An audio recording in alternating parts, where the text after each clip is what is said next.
ஜனவரி மாதம் 7ஆம் தேதி அனுதின பரலோக மன்னா.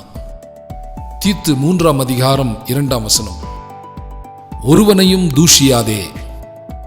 பிரியமானவர்களே, அவதூறு செய்வதும் தீங்கு பேசுவதும் மற்றவரின் நடத்தையை கொலை செய்வதாகும் என்றும், அவதூறு செய்வது மற்றவரின் நற்பெயரை கொள்ளையிடுவதாகும் என்ற சரியான எண்ணத்தை ஒருமுறை சிலுவை வீரர்கள் பெற்றுக்கொண்டால் இந்த காரியம் கர்த்தருடைய பார்வையில் எவ்விதமாய் காணப்படுகிறது என்பதை அதனுடைய மெய்யாகவே கொடூரமான வெளிச்சத்தில் விரைவில் கண்டு கொள்வார்கள்.